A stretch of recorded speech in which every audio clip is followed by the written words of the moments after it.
যুদ্ধটা ছিল আমাদের, শুরুটা করেছিলাম আমরা। আর আমরা যদি না করতাম তাহলে ভারতের ওটা হতো আক্রমণ। কিন্তু ভারত তো কখনো নিজেকে আক্রমণকারী হিসেবে মানতে রাজি হবে না। আমরাও এখানে আনন্দ করতেছি, বিজয় আমাদের হয়েছে।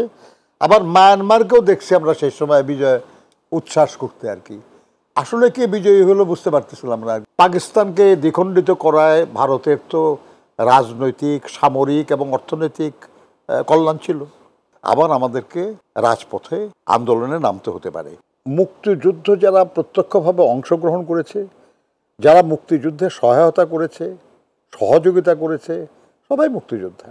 দেশ স্বাধীন হওয়ার পরপর আওয়ামী লীগের পক্ষ থেকে একসময় চেষ্টা করা হয়েছে বলার সহযোগী মুক্তিযোদ্ধা বলে একটা শ্রেণী দাঁড় করানোর।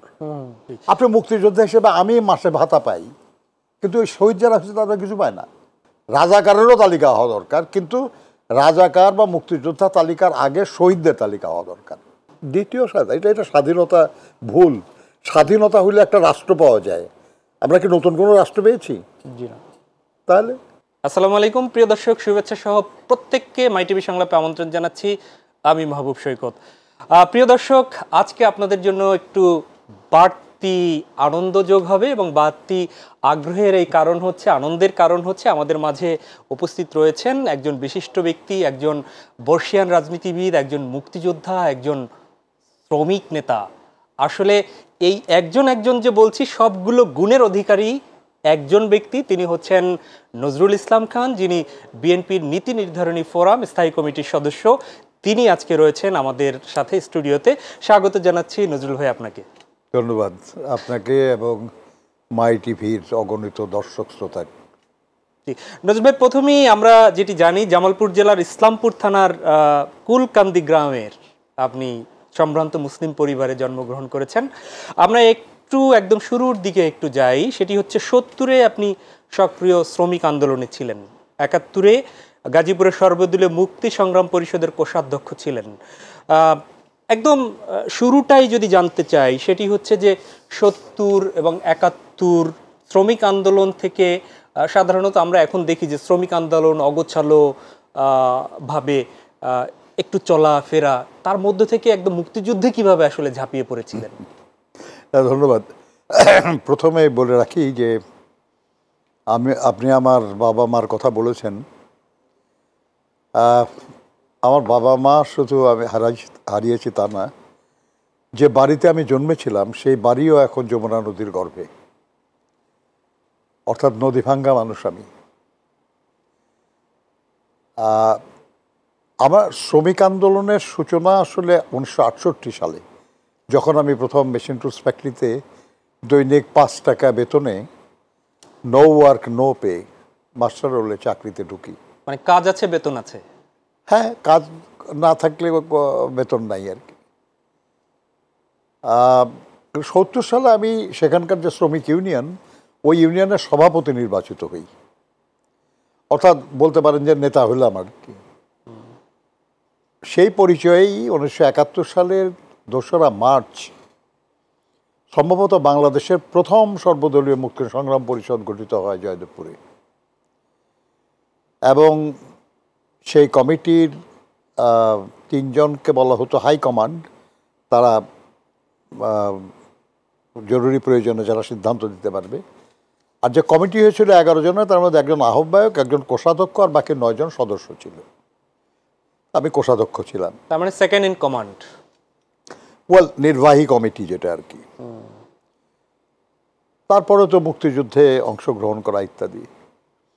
আপনি যেটা বললেন যে শ্রমিক আন্দোলন থেকে মুক্তিযুদ্ধে আসা, এটা তো খুবই স্বাভাবিক, কিন্তু সেন্স যে শ্রমিক আন্দোলনটাই তো একটা প্রতিবাদী সংগঠন।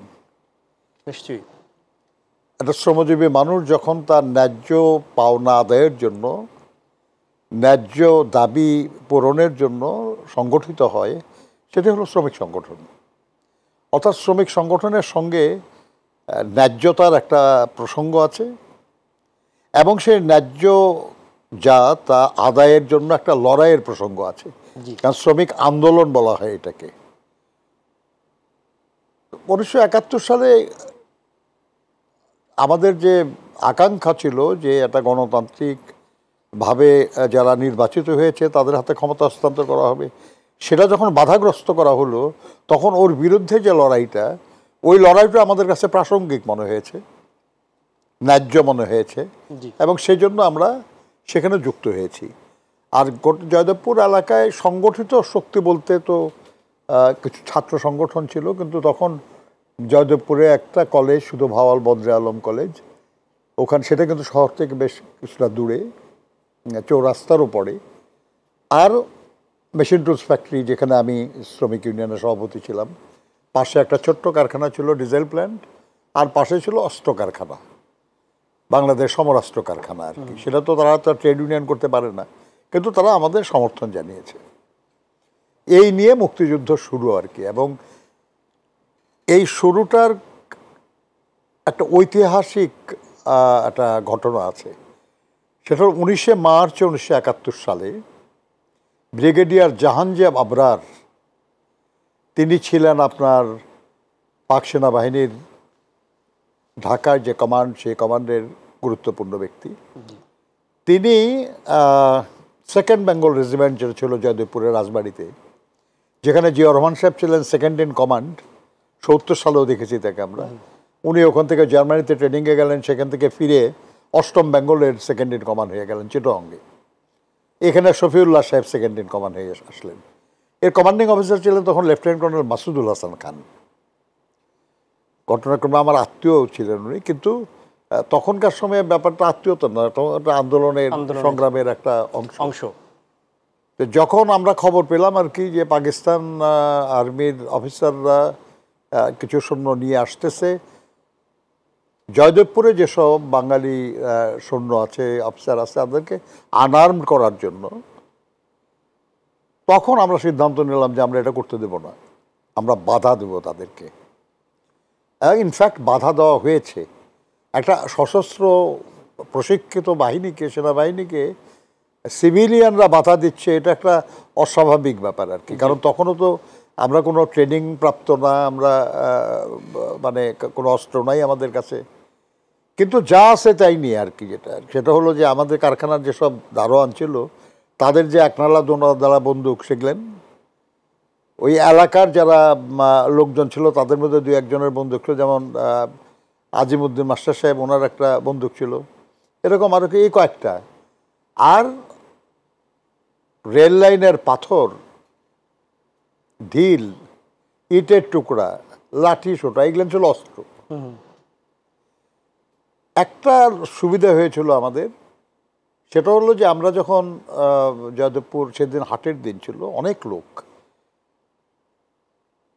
আর্মির লোকরা যখন রাজবাড়ির দিকে গেছে, আমরা সংযোগ একটা রেল লাইন ছিল মাঝখানে, এই রেল লাইন পার না হয়ে কোনো গাড়ি আসা যাওয়া করতে পারবে না।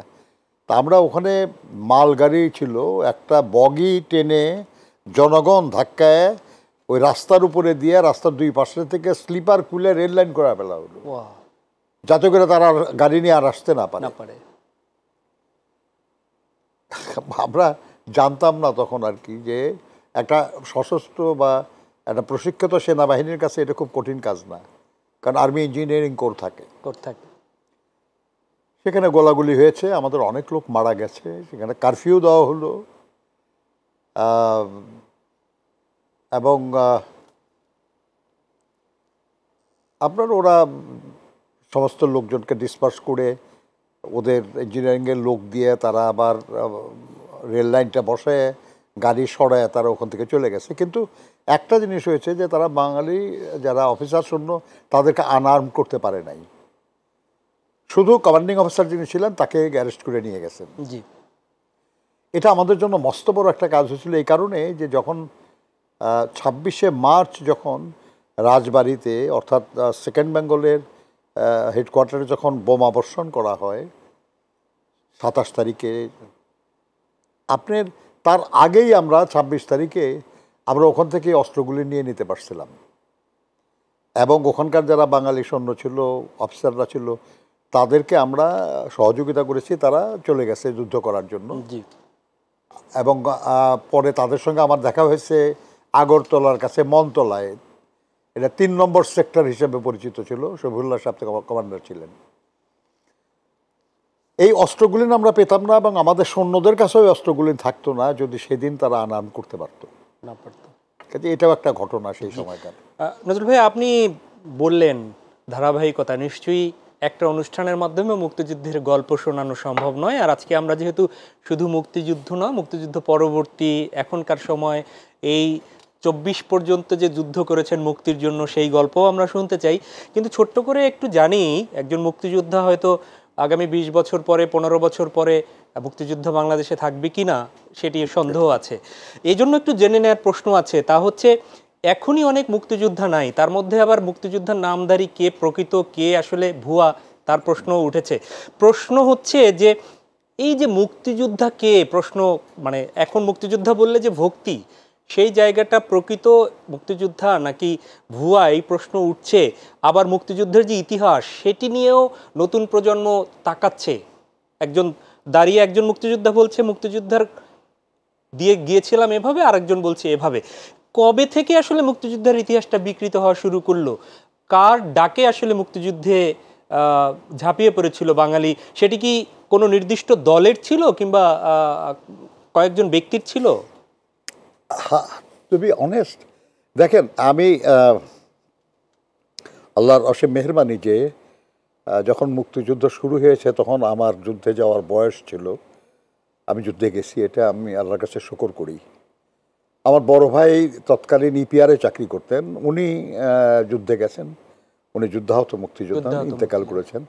আমার ছোট ভাই কলেজের ছাত্র, কেবল ইন্টারমিডিয়েট পাস করেছে, সে যুদ্ধে গেছে এবং সে বীর প্রতীক খেতাব প্রাপ্ত।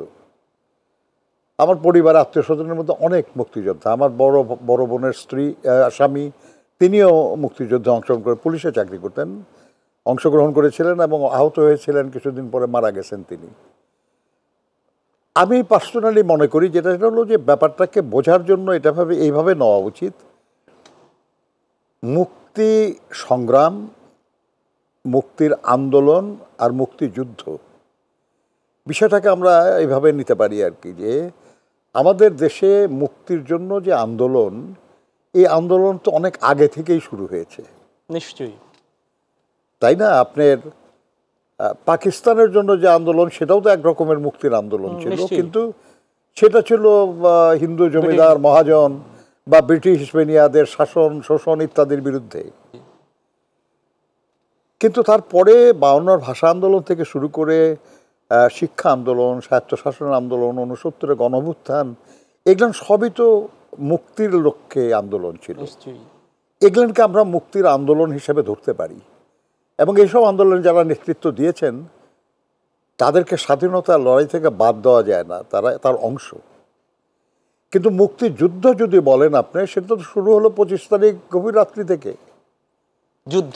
যুদ্ধ যেটা শুরু হলো আর কি, সেটা সংগ্রাম না, সেটা আন্দোলন না, সেটা যুদ্ধ। সেই যুদ্ধ তো আমরা যার কণ্ঠ শুনেছি সেই যুদ্ধের ডাক দেওয়ার, সেটা ছিলেন শহীদ প্রেসিডেন্ট জিয়াউর রহমান বীর উত্তমের। যে যাই বলুক, আমরা নিজে কানে শুনেছি তার আহ্বান।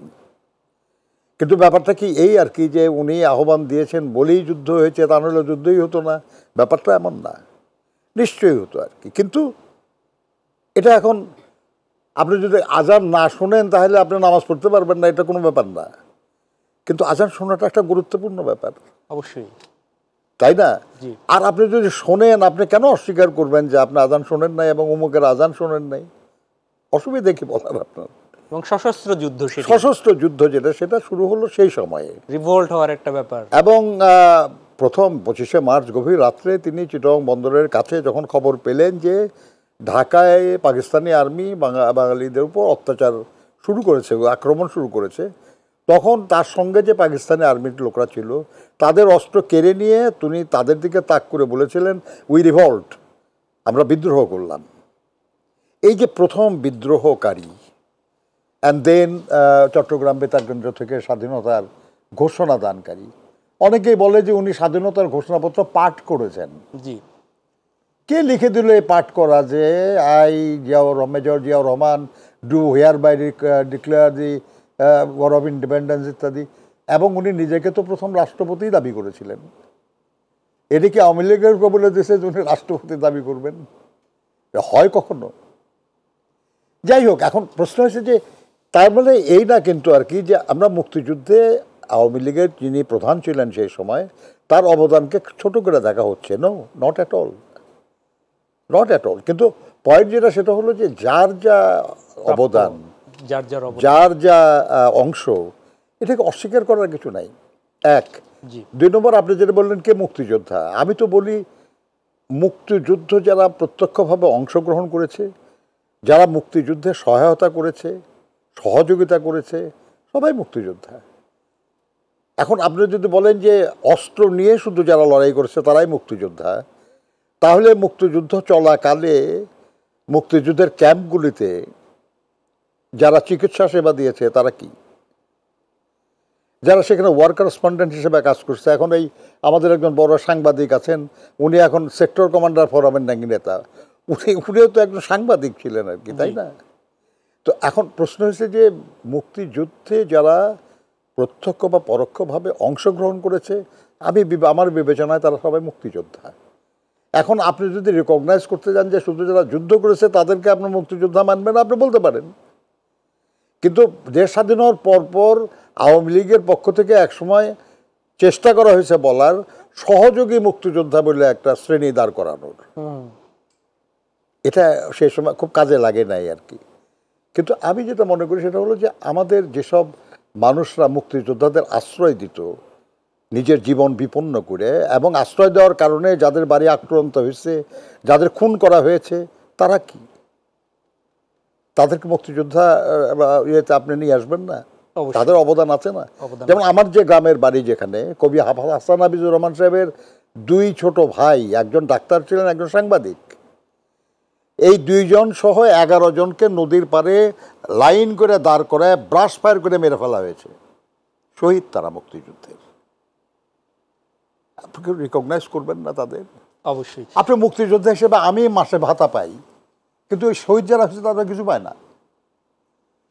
আমি একটা জিনিস মাথায় ঢোকে না আমার আর কি, যে সরকারগুলি কবে বুঝবে যারা মুক্তিযুদ্ধ আমরা করেছি তাদের চেয়ে যারা জীবন দিয়েছে তাদের গুরুত্ব বেশি, তাদের অবদান বেশি। নিশ্চয়ই, পৃথিবী থেকেই চলে গেল। কিন্তু আমাদের শহীদদের তো কোনো তালিকা হয় নাই এখনো। মুক্তিযোদ্ধা তালিকায় নিয়ে এত তর্ক বিতর্ক, আলোচনা, পর্যালোচনা, সমালোচনা ইত্যাদি।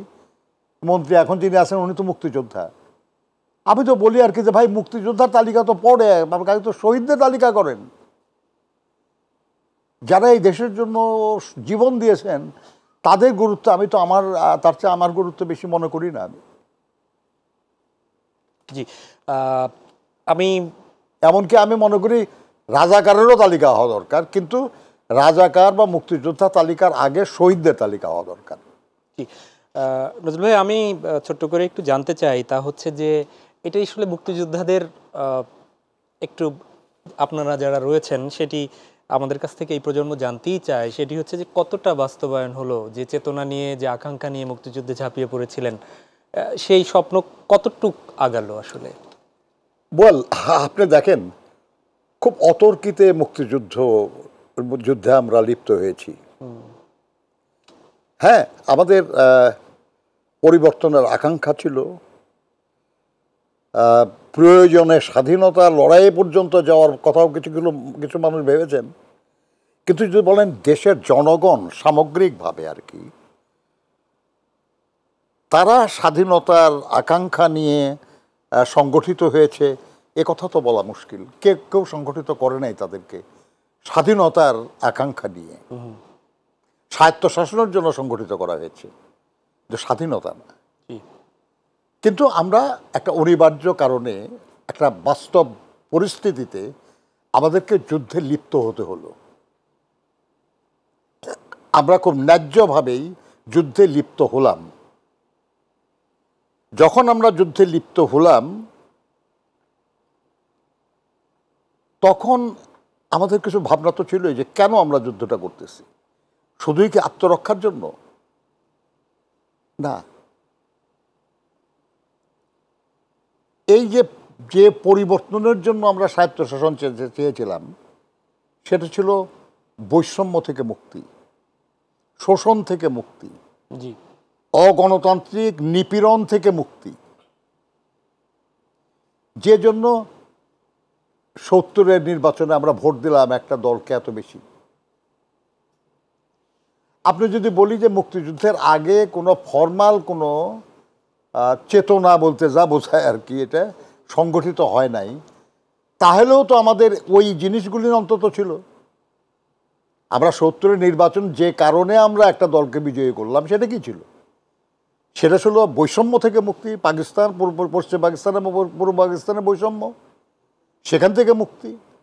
তারা যে আমাদেরকে শোষণ করছিল সেই শোষণ থেকে মুক্তি, তারা যে আমাদের উপর নির্যাতন নিপীড়ন করছিল সেখান থেকে মুক্তি, তারা যে আমাদের উপর জোর করে অগণতান্ত্রিক শাসন চাপিয়ে দিয়েছিল সেই শাসন থেকে মুক্ত হয়ে একটা গণতান্ত্রিক শাসন, অন্তত এগুলি তো ছিল আমাদের আকাঙ্ক্ষার মধ্যে।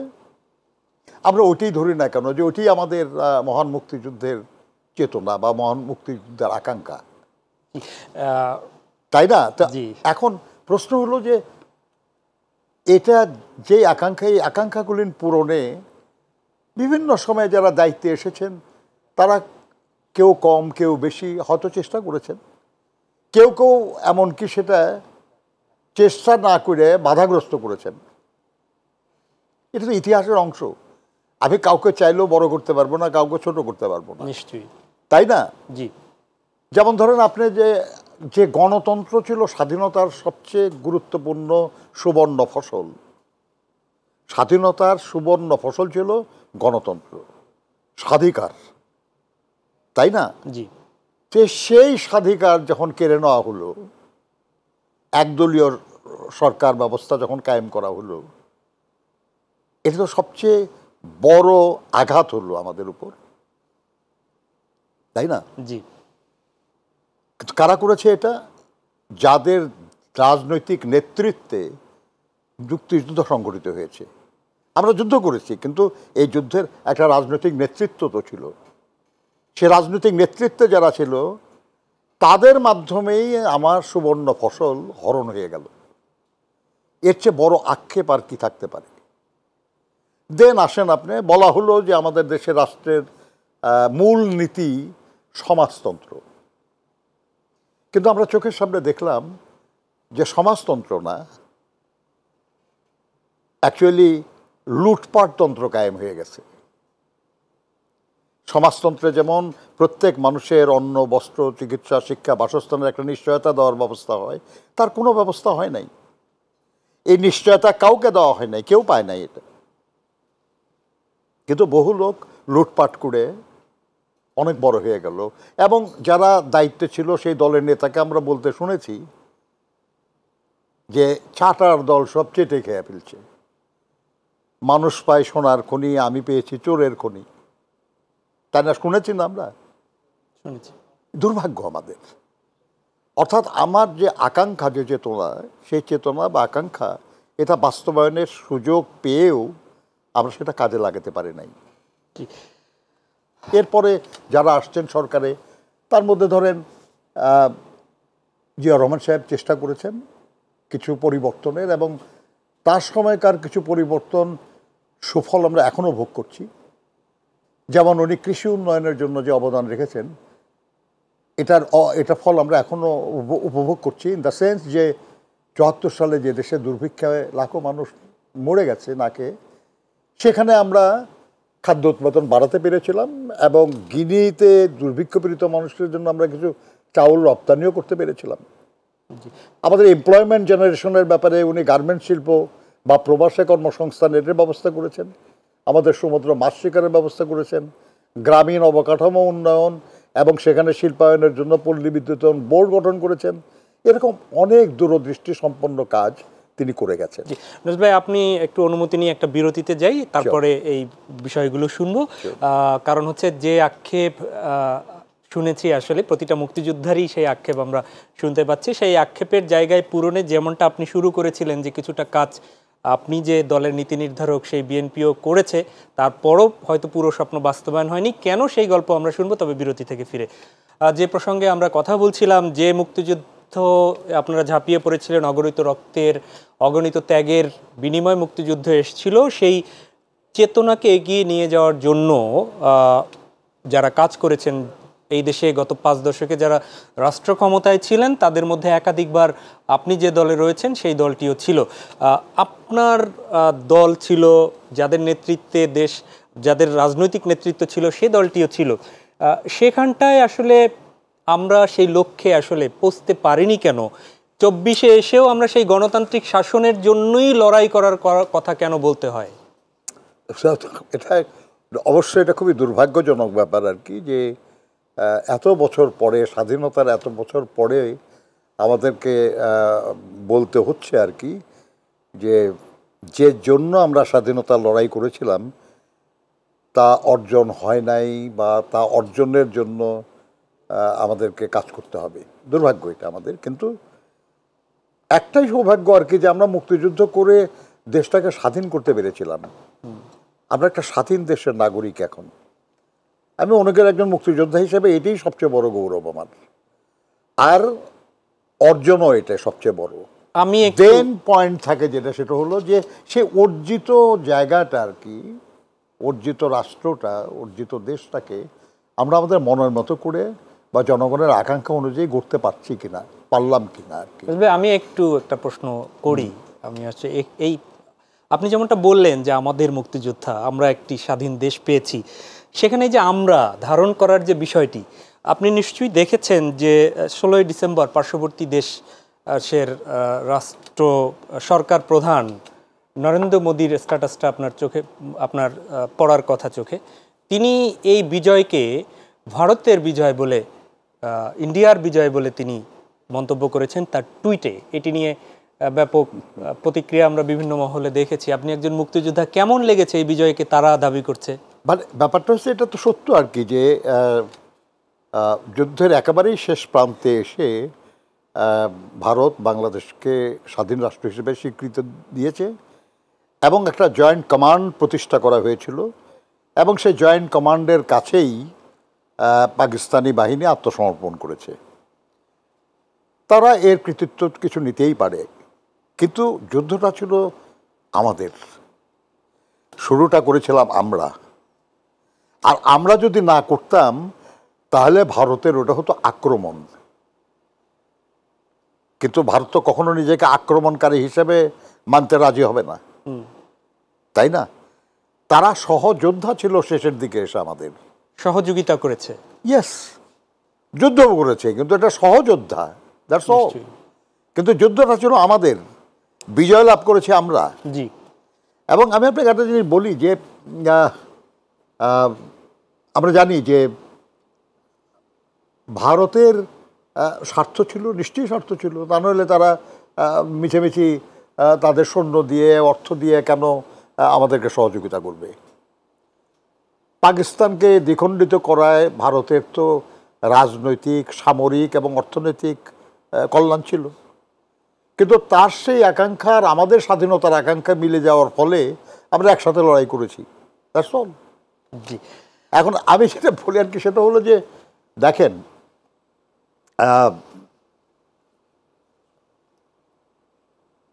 মানে আমরা সমুদ্র বিজয় করে ফেললাম বলে একটা দাবি করা হয়েছিল গত কয়েক বছর আগে। জি, করা হয়েছিল। কিন্তু আমরা দেখলাম যে আমরাও এখানে আনন্দ করতেছি, বিজয় আমাদের হয়েছে, আবার মায়ানমারকেও দেখছি আমরা সেই সময় বিজয় উচ্ছ্বাস করতে আর কি। আসলে কে বিজয়ী হলো বুঝতে পারতেছিলাম না আর কি, যে আপনার সঙ্গে আমার দ্বন্দ্ব হলো একটা কোনো ব্যাপারে, দ্বন্দ্বের পরে ফয়সালা যা হলো তাতে আমি মনে করলাম আমি বিজয়ী হয়েছি, আপনিও মনে করলেন আপনিও বিজয়ী হয়েছেন। এ তো কনফিউজিং না আর কি, যে আসলে কে বিজয়ী হলো আর কি। আসলে আমি তাহলে অধিকারটা পেলাম। এখন আমরা যখন স্বাধীনতা দিবস বা বিজয় দিবস উদযাপন করি, ভারতও সেই সময়ে জি তাদের বিজয় উদযাপন করে। ওকে, আমরা বাংলাদেশের স্বাধীনতা অর্জন করেছি, আমরা সেই দিবসকে বিজয় দিবস হিসেবে উদযাপন করি। জি। ভারত সম্ভবত সেই দিবসটাকে উদযাপন করে যে তার প্রতিপক্ষ ছিল পাকিস্তান, তাকে পরাজিত করা গেছে, সেই জন্য বিজয় উদযাপন করে। কিন্তু দেশটা আমাদের, বিজয় কিন্তু আমাদের, বিজয় দিবসটাও আমাদের। জি, নিশ্চয়ই, অবশ্যই বিজয়টা আমাদের, আমাদের ভূখণ্ড, আমাদের মানচিত্র। যে প্রশ্নটা ছিল, একটু অংশ হয়তো আপনার কথার মধ্যে আমরা ঢুকে গিয়েছিলাম, সেটি হচ্ছে যে স্বাধীনতার অন্যতম যে চেতনা আপনি এটা বললেন, যে গণতন্ত্র, মানুষের ভোটাধিকার কিংবা মানুষের নেতৃত্ব তারা নির্বাচন করবে, সেই সেই যেটার জন্য যুদ্ধ হলো, সেই যুদ্ধ আবার কেন এত বছর বসেও করতে হলো? কবে থেকে এটা হরণ হলো?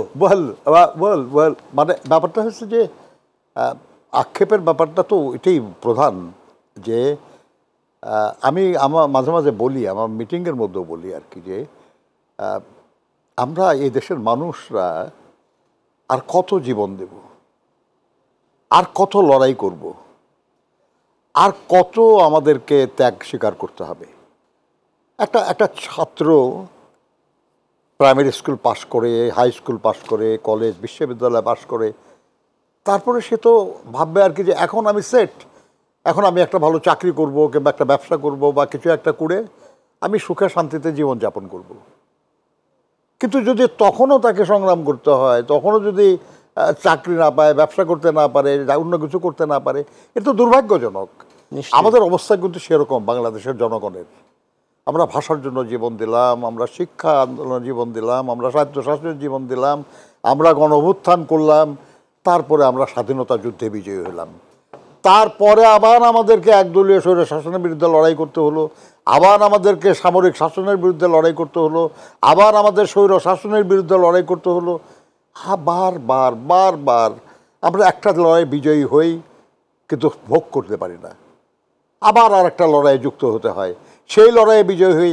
এবার দেখেন, মানে গত 16 বছরে আমাদের দলের প্রায় 1000-এরও বেশি মানুষ খুন হয়েছে, 700-র বেশি মানুষ গুম হয়েছে, লক্ষ লক্ষ নেতা কর্মীর বিরুদ্ধে মিথ্যা মামলায় তাদের হয়রানি করা হয়েছে। তারপরে জুলাই আগস্টের যে বিপ্লব, ছাত্র জনতা শ্রমিকের যে বিপ্লব, এই বিপ্লবের মাধ্যমে আমরা পরিবর্তন সাধন করতে পারলাম। নিশ্চয়ই। কিন্তু ভয় যেটা আর কি, সেটা হলো যে এরকম বিজয় তো আমরা 71-ও অর্জন করেছিলাম, এরকম বিজয় তো আমরা 90-এর স্বৈরাচার বিরোধী আন্দোলনের মাধ্যমে অর্জন করেছিলাম, কিন্তু ফলটা কি ভোগ করতে পারছি বেশি দিন? না, পারিনি, পাই নাই। কেউ না কেউ কোনো না কোনোভাবে এটাকে ইন্টারাপ্ট করে, ডিসরাপ্ট করে। কেন করে? কারা এর পেছনে? আমি একজন রাজনৈতিক কর্মী হিসাবে আমার ভয় যে কোনো জাতীয় আন্তর্জাতিক নানান রকমের চক্রান্তের পেছনে থাকতে পারে আর কি। যে একটা politically stable and economically viable একটা বাংলাদেশ কারো কারো কাছে হয়তো পছন্দের না, যার জন্য বাংলাদেশের পলিটিক্যাল স্টেবল হতে বাধা দেওয়া হচ্ছে, ইকোনমিক্যালি ভায়াবল হতে বাধা দেওয়া হচ্ছে। হতে পারে। আমি ওই জন্য বলি, একজন রাজনৈতিক কর্মী হিসেবে আমার সব সাথীদের বলি আর কি, যে আমাদের এই বিষয়টা মাথায় রাখতে হবে। জি, যে একটা দেশ যদি তার কাঙ্ক্ষিত যে লক্ষ্য সেখানে পৌঁছতে চায়, তাহলে তার এই দেশটাকে পলিটিক্যালি স্টেবল হতে হবে অ্যান্ড ইকোনমিক্যালি ভায়াবল হতে হবে।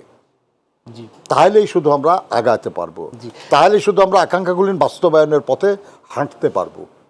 এটাতে বাধা দেওয়ার লোক আছে, বাধা দেওয়া হচ্ছে, বারবার বাধা দেওয়া হয়েছে, কাজে আমাদের সাবধান হওয়ার কোনো বিকল্প নেই। জি নজরুল ভাই, 24-এর কেউ অভ্যুত্থান বলে, কেউ বিপ্লব বলে, কেউ তৃতীয় স্বাধীনতা বলে। দ্বিতীয় স্বাধীনতা, এটা স্বাধীনতা ভুল। স্বাধীনতা হলে একটা রাষ্ট্র পাওয়া যায়। আমরা কি নতুন কোনো রাষ্ট্র পেয়েছি? জি না।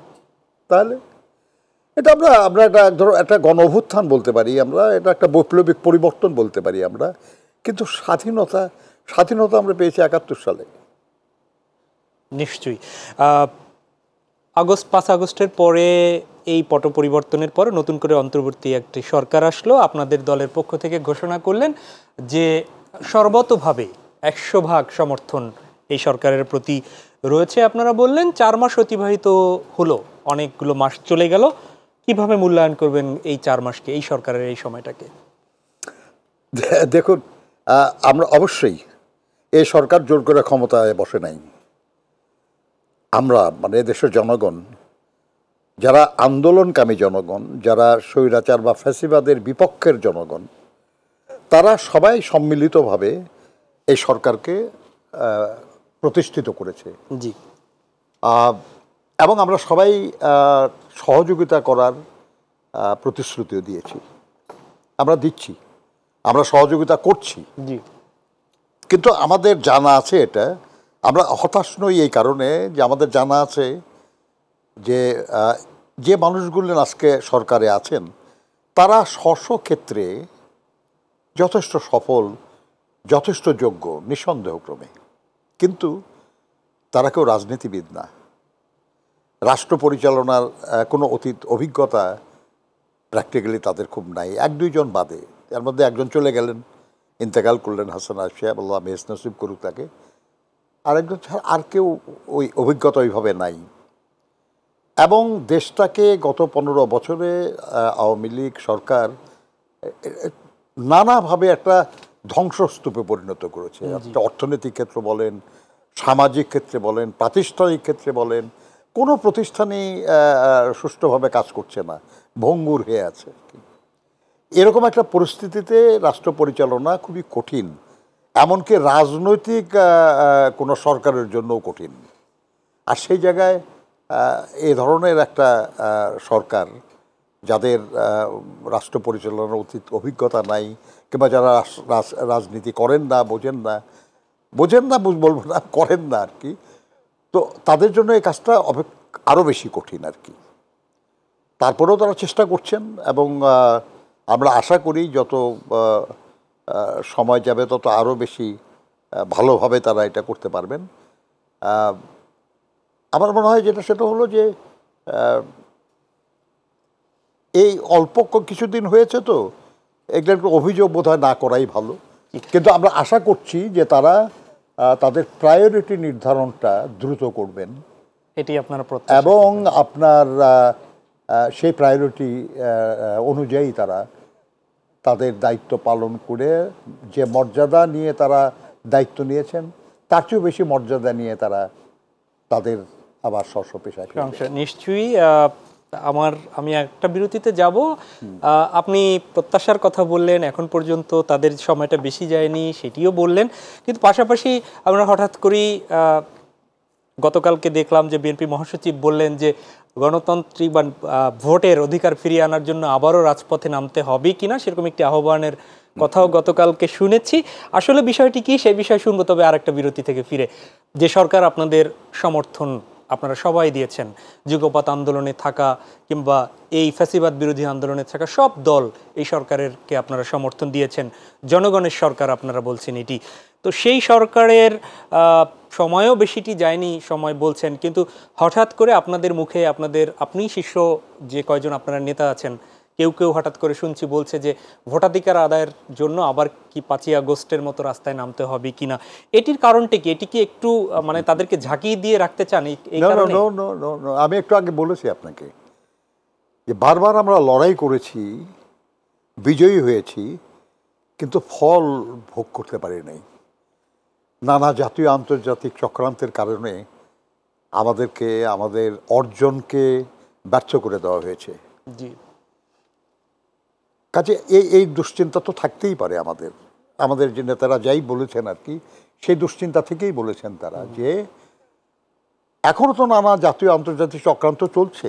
নিশ্চয়ই দেশের ভেতরে দেশের বাইরে নানা রকমের চক্রান্ত চলছে, তো সেটার দিকে দৃষ্টি রেখে আমাদের দলের নেতারা খালি, আরও অন্যান্য দলের কিছু নেতারাও বলছেন এই কথা আর কি, যে মানে পরিস্থিতি এমন হতে পারে যে আবার আমাদেরকে রাজপথে আন্দোলনে নামতে হতে পারে। সেটা এই সরকারের বিরুদ্ধে না, গণতন্ত্র সুসংহত করার জন্য, গণতন্ত্রকে প্রাতিষ্ঠানিক রূপ দেওয়ার যে প্রয়াস দীর্ঘদিন ধরে চলে আসছে সেটার জন্য আর কি হতে পারে। সেটাই সরকারকে সহযোগিতা করার জন্য হতে পারে। এটা মানে ব্যাপারটা এমন না আর কি যে সরকারের বিরুদ্ধে লড়াইয়ের ব্যাপার, আমরা স্পষ্ট হলাম। মানে কিন্তু এটা তো সত্য, তো এটা তাই না যে লড়াই করে বিজয়ী হলেই আপনার বিজয় শেষ হয়ে গেল, তা তো না। অবশ্যই না, অবশ্যই না। নজরুল ভাই, একটা বিষয় হচ্ছে যে নির্বাচনী রোডম্যাপ অনেকদিন শুনছি, কয়েকটা মাস চলেও গেল, এর মধ্যে আপনিই বলেছেন যে আসলে 15-16 বছরের জঞ্জাল সাফ করতে সময় লাগবে। সেই সময় লেগে কতটা আসলে এই সরকার গুছিয়ে আনলো, কতদিনের মধ্যে নির্বাচন করতে পারবে বলে আপনি মনে করেন? আমি আপনাকে বলেছি এটা আর কি, যে একটা সরকার না, খালি একটা পরিবার, একটা প্রতিষ্ঠান, যেটাই আপনি ধরুন না কেন আর কি, প্রথম কাজটা হলো যে একটা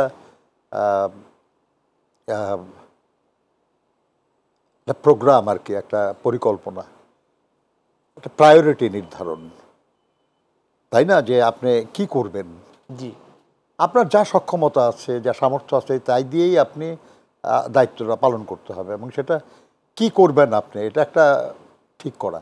ওই কথাটাই আমরা বলি, রোড ম্যাপটা কিন্তু ওইটাই আর কি, জি, যে একটা এটা একটা অন্তর্বর্তীকালীন সরকার। অন্তর্বর্তীকালীন মানেটা কি? Between two regular governments. তাই একটা সরকার ছিল, যেভাবেই হোক, দাবি করেছে নির্বাচিত, আসলে মোটেও নির্বাচিত না, কিন্তু একটা সরকার, এস্টাবলিশড সরকার, যেটা জাতীয় আন্তর্জাতিক স্বীকৃতি ছিল, তাই না? জনসমর্থন না থাকলেও একটা স্বীকৃতি, এক ধরনের ছিল সরকার। এখন একটা নির্বাচনের মাধ্যমে আর একটা সরকার গঠিত হবে, এর ইন বিটুইন যে সরকার, এটা অন্তর্বর্তীকালীন সরকার। অন্তর্বর্তীকালীন সরকারের প্রধান কাজটা কি? যে ড্যামেজগুলো হয়েছে সেটা কিছুটা রিপেয়ারের যতখানি সম্ভব চেষ্টা করা। এটা পুরা রিপেয়ার করতে এর পরের গভর্নমেন্টও পারবে না, তো এর হয়তো তারপরের গভর্নমেন্টও লাগবে টু রিপেয়ার, তাই না? জি।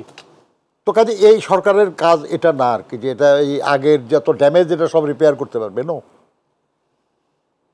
দৈনন্দিন কার্যক্রমগুলি চালানো, জনগণের ভোগান্তি যতটুকু সম্ভব দূর করার চেষ্টা করা, অ্যান্ড সুষ্ঠু অবাধ নিরপেক্ষ নির্বাচনের মাধ্যমে জনগণের সমর্থন জন্য একটা গণতান্ত্রিক সরকার প্রতিষ্ঠার ক্ষেত্র দেওয়া, তাই তো?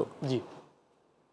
এখন এই কাজটা করার জন্য আপনার প্রশাসনের সহযোগিতা লাগবে, পুলিশের সহযোগিতা লাগবে, নির্বাচন কমিশনের সহযোগিতা লাগবে, কিছু নিয়ম কানুনের পরিবর্তন হয়তো দরকার হবে। এই কাজগুলি কবে, কখন, কতদিনের মধ্যে কোনটা করা যাবে, এটা যদি নির্ধারণ করা হয়, তাহলে এই কাজটা সাফল্য অনেকটা আগায় যায়। জি। আমরা সেই জন্য রোডম্যাপের কথা বলছি, অন্য কিছু না আর কি। এটা এমন না যে আপনি এই কাজটা করতে 3 মাস লাগবে, আমরা বলছি 2 মাসের মধ্যে করতে হবে, নট দ্যাট। যদি 3 মাস লাগে 3 মাসই লাগুক, কোনো অসুবিধা নাই, কিন্তু কিছুই বলবেন না 3 মাসের জায়গায় 6 মাস লাগবে, এটা তো কেউ পছন্দ করবে না। জি, নিশ্চয়ই, তাই না? তো সেই জন্য আমরা বলছি যে একটা রোডম্যাপ করে কাজটা করা। আমি মনে করি না আর কি যে এটা করার জন্য খুব বেশি সময়ের দরকার আছে আর কি, কিন্তু কারণ হলো আমাদের নির্বাচন কমিশন আছে, আমাদের একটা নতুন গঠন করা হয়েছে, এটা একটা স্ট্রাকচার আছে, এই স্ট্রাকচারের অপব্যবহার করা হয়েছে। জি, কিন্তু ব্যবহার যদি করা যায় ঠিক মতো, তাহলে সেটা আছে। আমাদের একটা জাতীয় পরিচয়পত্র, ন্যাশনাল আইডি টাইডি ইত্যাদি আছে, অনেক নাগরিক এর দ্বারা কভার্ড। এর বাইরে যদি থাকে কিছু, সেগুলোকে যুক্ত করা, যারা ইতিমধ্যে ইন্তেকাল করেছেন তাদেরকে বাদ দেওয়া, যারা ইতিমধ্যে ভোটার হওয়ার যোগ্য হয়েছেন তাদেরকে যুক্ত করা, করে একটা ভোটার তালিকা আমরা দাঁড় করায় ফেলতে পারি, অ্যান্ড দেন একটা নির্বাচন অনুষ্ঠানের ব্যবস্থা আমরা করতে পারি। এখন প্রশ্ন হচ্ছে যে আমাদের কিছু কিছু শক্তি আছে, কিছু কিছু ব্যক্তি আছেন, কিছু কিছু গোষ্ঠী আছেন, তারা কেউ মনে করতে পারেন আর কি যে তাদের প্রস্তুতির জন্য আরো বেশি সময় দরকার। তো এই কারণে যদি বিলম্বিত করার চেষ্টা করেন, তাহলে এটা সাধারণ মানুষরা বা জনগণ এটাকে তো ওইভাবে গ্রহণ করবে না আর কি। কারণ জনগণ তো আমাদের সংবিধান অনুযায়ী জনগণ পরিচালিত হবে তাদের নির্বাচিত প্রতিনিধিদের দ্বারা। জি, এটা তার সাংবিধানিক অধিকার। এই অধিকার থেকে তাদের গত 15 বছর ধরে বঞ্চিত করা হয়েছে, 17 বছর ধরে বঞ্চিত করা হয়েছে। তারা তাদের সত্যিকারের প্রতিনিধিদের দ্বারা পরিচালিত হয় নাই। বিশেষ করে আমাদের তরুণ প্রজন্ম, যাদের একটা বিরাট অংশ গত জুলাই আগস্টে জীবন দিয়েছে, আহত হয়েছে, নানাভাবে ক্ষতিগ্রস্ত হয়েছে, তারা তো তাদের অধিকার প্রয়োগ করতে চায়। এই অধিকার প্রয়োগে বিলম্বিত করা আর বাধা দেওয়া একরকমই মনে হবে মানুষের কাছে, এটা যাতে না হয়। জি, আপনার কথার সূত্র ধরেই আসলে তরুণ প্রজন্ম মাঠে নেমে আবারও ফ্যাসিবাদ বিদায় করেছে। সেই তরুণ যারা নেতৃত্বে ছিল বৈষম্য বিরোধী ছাত্র আন্দোলন, সাম্প্রতিক সময়ে অনেকদিন থেকেই শোনা যাচ্ছে যে তাদের একটি নতুন দল আসছে, দল গঠন করছে। সেই তরুণদের দলকে আপনারা কিভাবে দেখছেন? ওয়েল, আমরা তো মনে করি যে দেশে প্রতিটি নাগরিকের মানে সাবালক আর কি, যারা ভোটার হওয়ার যোগ্য, তাদের সবারই অধিকার আছে রাজনীতি করার, তাদের সবারই অধিকার আছে সংগঠন করার, রাজনৈতিক দল গঠন করার। তারা যদি একটা দুইটা পথ আছে, কেউ যদি রাজনীতি করতে চায় তার সামনে দুইটা পথ। একটা হলো যেসব রাজনৈতিক দল আছে তার মধ্যে কোনোটা যদি পছন্দ হয় সেটাতে যুক্ত হওয়া, আর যদি মনে হয় যে না এর কোনোটাই আমার পছন্দ হচ্ছে না তাহলে একটা নতুন দল গঠন করা। তো ওনারা যারা রাজনীতি করতে চান তাদের মধ্যে যদি তারা মনে করেন যে না কোনো দলের সঙ্গে যুক্ত হওয়া যায় না, তাদের আকাঙ্ক্ষা অনুযায়ী না, নতুন একটা দল নিশ্চয়ই করতে পারে, তারা 100 বার করতে পারে। আগামী নির্বাচনে আপনারা কাদেরকে সবচেয়ে শক্তিশালী প্রতিদ্বন্দ্বী মনে করছেন, নতুনদের দল নাকি জামাত ইসলামীকে? দেখুন, জামাত ইসলাম যদি বলেন, তারা তো আমাদের আন্দোলনে একসময় বন্ধু প্রতিম ছিল, আবার আন্দোলনে একসময় আমাদের বিরুদ্ধে ছিল। সোফার যত নির্বাচন হয়েছে তার যদি রেকর্ড হিসাব করেন তাতে ঠিক প্রতিদ্বন্দ্বী বলা কি ঠিক হবে? না, তাদের সংখ্যাটা, পার্সেন্টেজটা তো অতটা না, তাই না? কাজে এটা তো প্রতিদ্বন্দ্বী ঠিক ওইভাবে বলা যাবে না আর কি। হ্যাঁ, বড় দল তারা, কোনো সন্দেহ নাই, কিন্তু নির্বাচনের বিচারে কখনো প্রতিদ্বন্দ্বী না। আর নতুন যারা রাজনীতি করতে চান বা নতুন যারা দল করতে চান তাদের সঙ্গে তো এখনো আমরা কখনো মোকাবেলাই হয় নাই, তাহলে তাদেরকে আমরা প্রতিদ্বন্দ্বী ভাববো কেমনে? তাদের ব্যক্তিগত জনপ্রিয়তাও আছে অনেকের, কিন্তু তারা যখন দল করবেন, দল করার পরে সেই দলের রাজনীতি থাকবে, সেই দলের নীতি আদর্শ কর্মসূচি থাকবে, সেটা জনগণ কতটা কীভাবে গ্রহণ করে সেটা না জেনে তো তাদেরকে খুব এটা একটা বিবেচনা করা যায় না। তবে একটা জিনিস আমরা মনে করি যে আমরা জনগণের সমর্থনটা পাওয়ার চেষ্টা করছি। আমরা কাউকে প্রতিদ্বন্দ্বী মনে করি, কিন্তু প্রতিপক্ষ মনে করি না। তারা সবাই আমাদের অপোনেন্ট, কেউ এনিমি না। 31 দফা আপনারা রাষ্ট্র সংস্কার দিয়েছেন, সেখানে অনেকগুলো বিষয় বলেছেন। রাষ্ট্রপতি, দুকক্ষ বিশিষ্ট পার্লামেন্ট, রাষ্ট্রপতি প্রধানমন্ত্রীর মধ্যে ক্ষমতার ভারসাম্য এবং জাতীয় সরকার করার কথা বলেছেন। সেই জাতীয় সরকারে যুগপৎ আন্দোলনে থাকা সব দলকে বলেছেন, সেটি কি অ্যাকসেপ্ট জামাত ইসলামী? তারা তো যুগপৎ ছিল না, আলাদা করে আন্দোলন করেছে, নাকি এই আমার মনে হয় যে আপনি যা বললেন আর কি, জি, আপনার কথার মধ্যেই তার জবাব আছে আর কি। যে আমরা যেটা বলেছি সেটা হলো যে যারা যুগপৎ আন্দোলনে ছিল, অর্থাৎ ফ্যাসিবাদের পতনের লড়াইয়ে যারা রাজপথে আমাদের সঙ্গে ছিলেন, আমরা তাদের সবাইকে সাথে নিয়ে রাষ্ট্র পরিচালনার চেষ্টা করব। আমরা কখনো বলি না যে আমরা ক্ষমতায় যাব আর কি, নো। জনগণ যদি সহায়তা করে, জনগণ যদি সমর্থন জানায়, দায়িত্ব দেয়, তাহলে আমরা একটা কর্মসূচি ঘোষণা করেছি। ওই কর্মসূচি বাস্তবায়নের মাধ্যমে আমরা জনগণের সেবা করার চেষ্টা করব।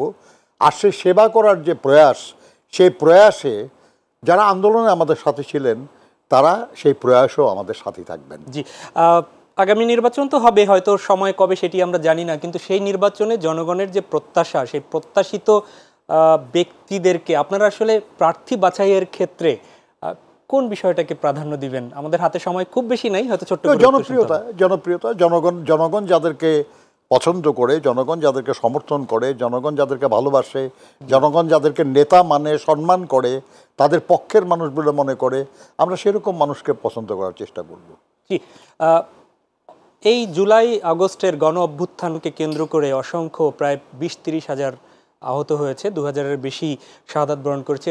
এর আগে দীর্ঘ 17 বছরের গুম খুনের ইতিহাস। ইতিমধ্যেই এই যে বিচার কার্য শুরু হয়েছে শেখ হাসিনা সহ এর সাথে জড়িতদের, আপনি কি মনে করেন যে এই বিচার কার্য সঠিকভাবে আগাবে? নিশ্চয়ই। এবং আপনারা রাষ্ট্র ক্ষমতার দায়িত্ব পেলে এটি এগিয়ে নেবেন? নিশ্চয়ই। নিশ্চয়ই, কারণ যাদেরকে বা যারা নিহত হয়েছেন, যারা আহত হয়েছেন, যারা ক্ষতিগ্রস্ত হয়েছেন, তাদের যে ত্যাগ, তার বিনিময়েই এই পরিবর্তন এসেছে। এবং সেই ত্যাগের পথ ধরেই কিন্তু আগামী নির্বাচনও আসবে, আগামী দিনে যারা রাষ্ট্র পরিচালনার দায়িত্বে আসবেন তারাও আসবেন। কাজে এটা তাদের দায়, এটা তাদের দায়বদ্ধতা, এটা তাদের কর্তব্য যে তারা এই অত্যাচার, নিপীড়ন, জুলুম যারা করেছে তাদের বিচার করা। আমরা আপনি খেয়াল করেছেন যে আমাদের নেত্রী, দেশনেত্রী বেগম খালেদা জিয়া এবং আমাদের ভারপ্রাপ্ত চেয়ারম্যান তারেক রহমান সাহেব 5ই আগস্টের সাথে সাথেই যে কথা বলেছেন জনগণকে, যে কোনো প্রতিশোধ না, আমরা শান্তি এবং সুশৃঙ্খলভাবে থাকব, কিন্তু যারা অপরাধ করেছে তাদের বিচার করা হবে।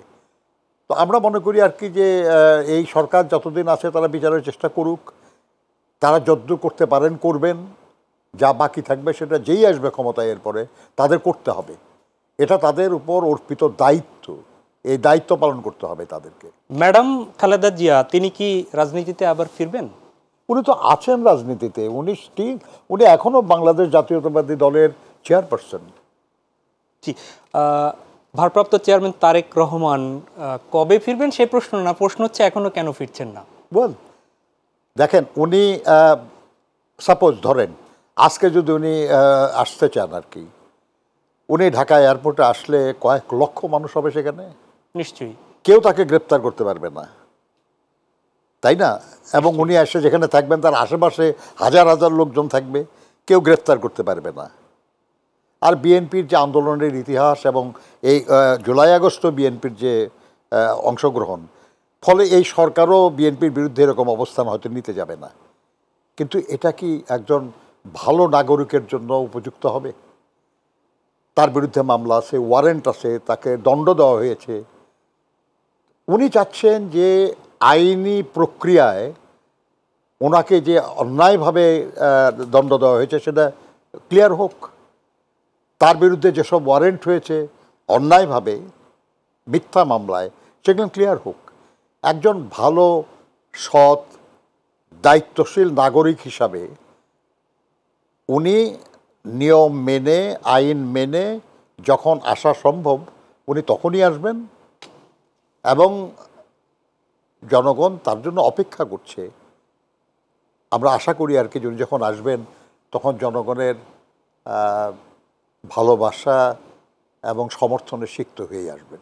নিশ্চয়ই, আমরা আসলে দেখতে দেখতে সময়টা প্রায় একদমই শেষ হয়ে গেল। শেষ প্রশ্ন সেটি হচ্ছে আসলে রাজনীতিবিদদের কাছে আমরাই শুধু প্রত্যাশা করি যে রাজনীতিবিদরা দেশটা এমন করবে। রাজনীতিবিদ, রাজনৈতিক কর্মী, রাজনৈতিক শিক্ষক হিসাবে নিশ্চয়ই দর্শকের কাছে বা দেশবাসীর কাছে আপনারও কিছু চাওয়া থাকতে পারে। শেষ করব যে আমাদের দেশবাসীর কাছে কোনো কিছু চাওয়া আছে কিনা একজন মুক্তিযোদ্ধা হিসাবে, রাজনৈতিক শিক্ষক হিসেবে?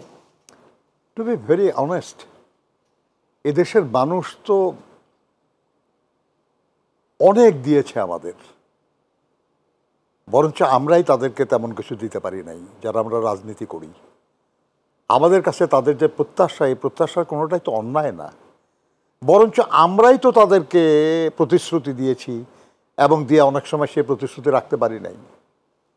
কাজে আমি তো বলি যে জনগণের কাছে আমাদের চাওয়ার কিছু নাই, আমরা বরঞ্চ যা তাদেরকে দিতে চেয়েছি বা চেয়েছিলাম সেটা পূরণ করা আমাদের দায়িত্ব। আমি বিশ্বাস করি আর কি যে এই দেশের মানুষ কারা, এরা তা আমারই বাবা মা, আমারই ভাই বোন, আমারই আত্মীয় স্বজন, আমারই বন্ধু বান্ধব, আমারই প্রতিবেশী। তাদের প্রতি যে দায়বোধ, সেটা মুক্তিযুদ্ধের সময়কারী বলেন আর পরবর্তী পর্যায়ে গণতান্ত্রিক আন্দোলনেই বলেন, এই দায় পরিশোধ করার সুযোগ যদি আল্লাহ আমাদেরকে দেয় তাহলে আমরা সেই দায় পরিশোধের চেষ্টা করব। আর তাদের কাছে চাইব শুধু আমরা সমর্থন এবং ভালোবাসা। আমরা চাইব যে আপনারা আমাদেরকে যে দায়িত্ব আপনারা দেবেন সেই দায়িত্ব পালনে আপনারা আমাদেরকে সহযোগিতা করবেন। That's all. অনেক অনেক ধন্যবাদ জনাব নজরুল ইসলাম খান আমাদের সাথে স্টুডিওতে দর্শকের মাঝে আসার জন্য। প্রিয় দর্শক, এই ছিল আমাদের আজকের আয়োজন। আমরাও প্রত্যাশা করি সুস্থ থেকে এবং সুন্দরভাবে আগামীর বাংলাদেশ বিনির্মাণের জন্য যেন মহান স্রষ্টা কিংবা আল্লাহ রবুল আলমিন এই মুক্তিযোদ্ধা এবং রাজনৈতিক শিক্ষক নজরুল ইসলাম খানকে অনেক দিন আমাদের মাঝে রাখেন, সুস্থ রাখেন। আর প্রত্যাশা আপনাদের কাছে এই বীর মুক্তিযোদ্ধা এবং বিএনপির স্থায়ী কমিটির সদস্যের মতো আমাদেরও প্রত্যাশা যে আসুন সবাই মিলে ভেদাভেদ ভুলে গিয়ে এই দেশকে আগামী দিনের একটি কল্যাণমূলক দেশ হিসাবে গড়তে সবাই একসাথে হয়ে কাজ করি। আল্লাহ হাফেজ।